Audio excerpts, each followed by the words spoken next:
नमस्कार दोस्तों, आप सभी का हिंदी सागर चैनल में स्वागत है। आज हम लोग पर्यावरण से संबंधित पार्ट 2 लेकर उपस्थित हुए हैं, जो कि सामने लगे परीक्षा टेट, सीटेट और सुपर टेट अन्य सभी परीक्षाओं में जिसमें भी क्वेश्चन यहाँ से बनते हैं, वो मोस्ट इम्पॉर्टेंट क्वेश्चन हम लोग लेके आपके सामने उपस्थित हैं। और इसके पहले इसका पार्ट 1 वीडियो हमारे चैनल पे पड़ा है, अगर आप लोग नहीं देखे हैं तो जाके उसको देखें। और वहाँ बहुत से लोग अपने कमेंट और सुझाव के माध्यम से हमें अवगत कराए हैं।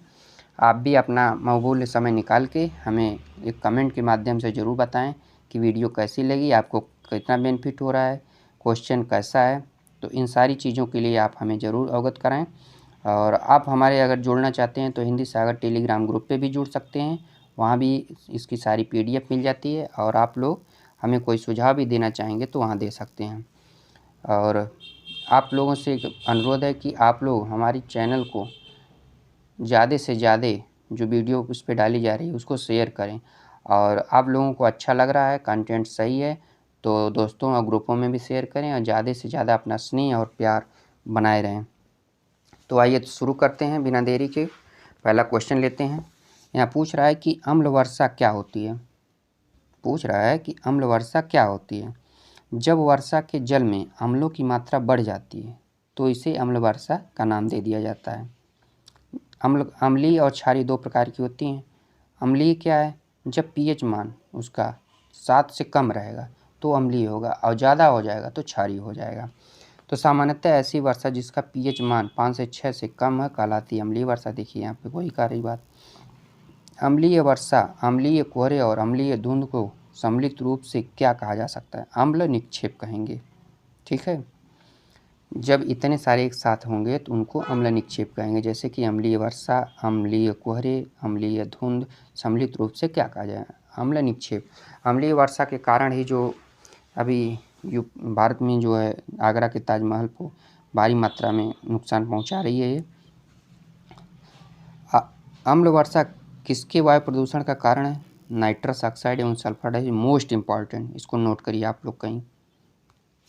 अम्ल वर्षा किसके वायु प्रदूषण के कारण होती है। नाइट्रस ऑक्साइड एवं सल्फर डाइऑक्साइड।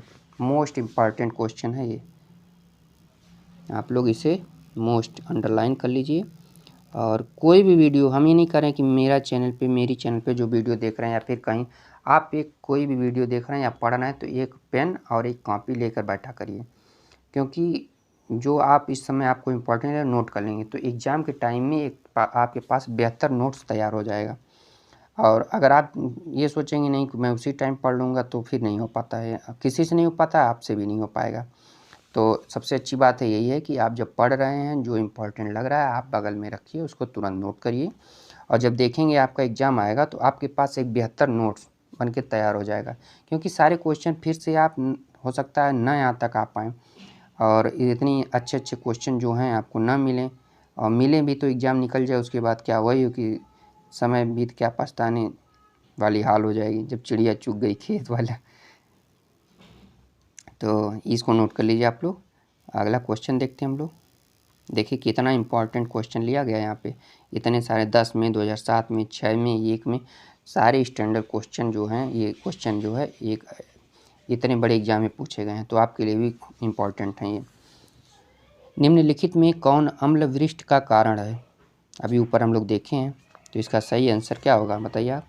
सल्फर डाइऑक्साइड और नाइट्रस ऑक्साइड।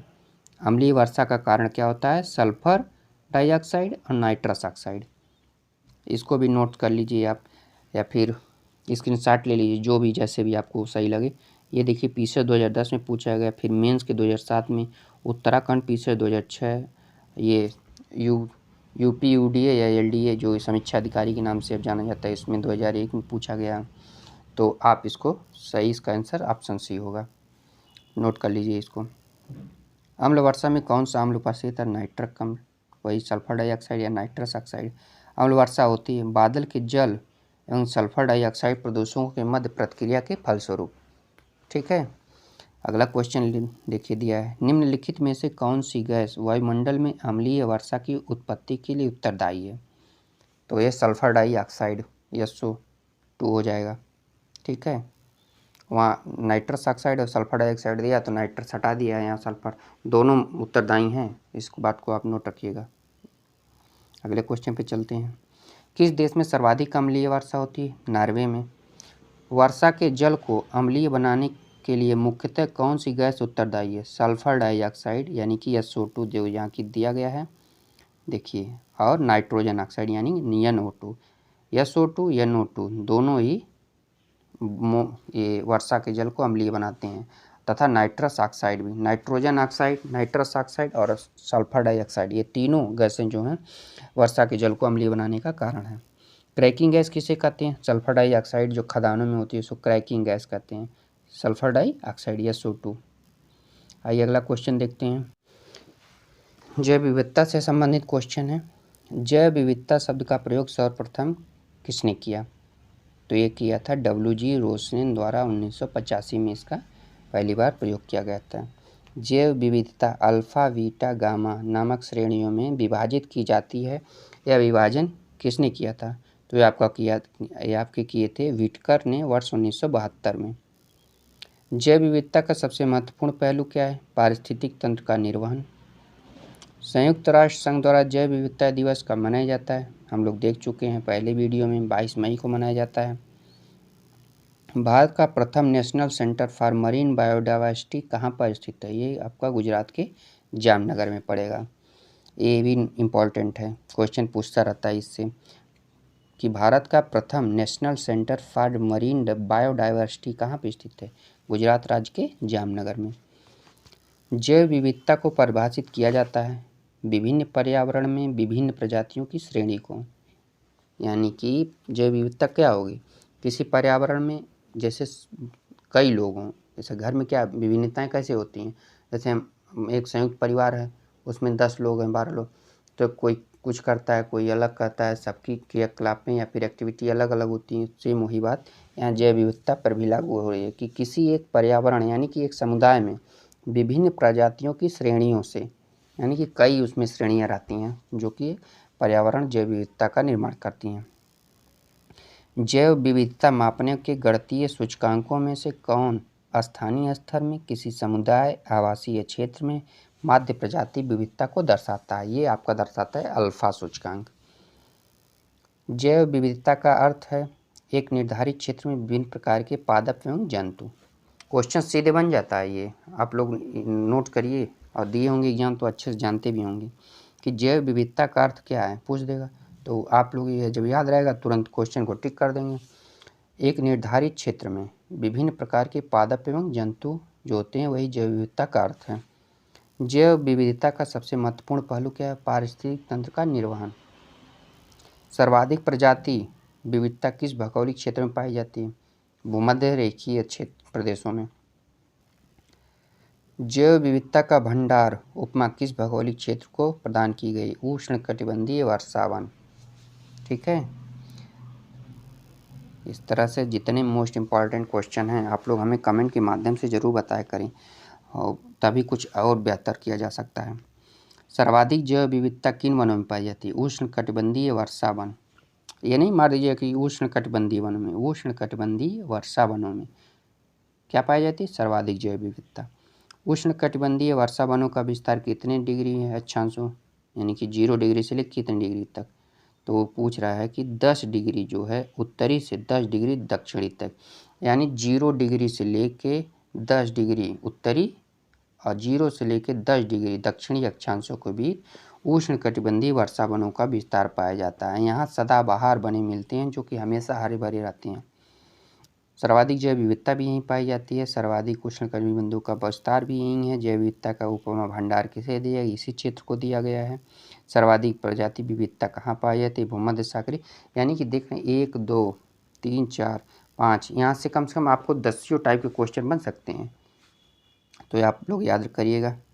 अगले क्वेश्चन, प्राणियों और पादपों की जातियों में अधिकतम विविधता मिलती है उष्णकटिबंधीय आर्द्र वनों में। वही बात है अभी जो पीछे हम लोग देखे हैं।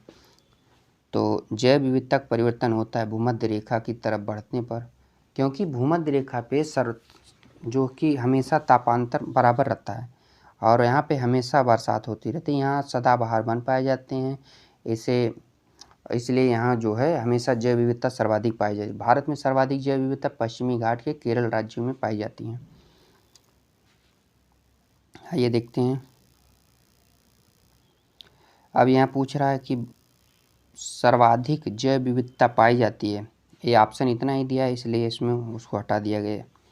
सर्वाधिक जैव विविधता किसमें पाई जाती है? शांत घाटी, कश्मीर की घाटी, फूलों की घाटी या फिर सुरमा घाटी। तो शांत घाटी साइलेंट वैली में सर्वाधिक जो विविधता पाई जाती है।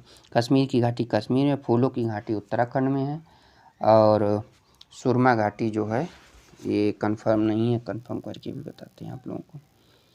1 मिनट। हाँ, तो सर्वाधिक जैव विविधता कहाँ पाई जाती है? ऑप्शन ए में ये आपका सही आंसर हो जाएगा। ऑप्शन ए, ये केरल में है, साइलेंट वैली।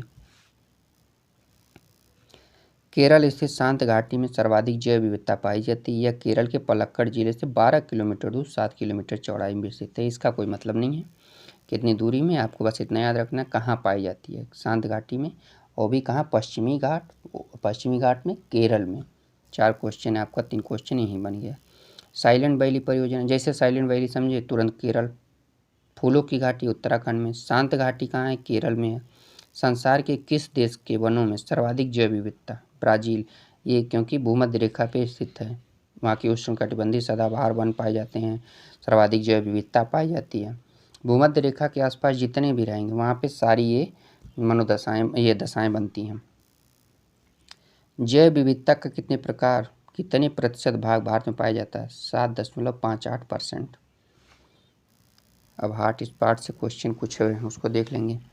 हॉट स्पॉट किसे कहते हैं? हॉट स्पॉट ऐसे स्थान को कहा जाता है जहाँ पर जातियों की पर्याप्त तथा स्थानीय जातियों की अधिकता पाई जाती है, साथ ही ये जातियाँ निरंतर संकटग्रस्त रहती हैं, यानी कि विलुप्त होने के कगार पहुँची जाती हैं। इसलिए हॉट स्पॉट उसको सुरक्षित किया जाता है। सुरक्षित करने के लिए हॉट स्पॉट क्षेत्र उसको घोषित कर दिया जाता है। हॉट स्पॉट शब्द का सर्वप्रथम प्रयोग किसने किया था? ये किया था नॉर्मन मायर्स ने 1988 में। हॉट स्पॉट शब्द का प्रयोग सर्वप्रथम किसने किया था? नॉर्मन मायर्स ने 1988 में। भारत में कितने जैव विविधता हॉट स्पॉट स्थल हैं? 4। पूर्वी हिमालय, पश्चिमी घाट, म्यांमार तथा म्यांमार सीमा और सुंडालैंड। कंजर्वेशन इंटरनेशनल द्वारा जैव विविधता से संबंधित प्रमुख स्थलों की जारी नवीनतम सूची में विश्व के कितने, ये करंट अफेयर है, आप लोग इसको नेट से सर्च कर लीजिएगा।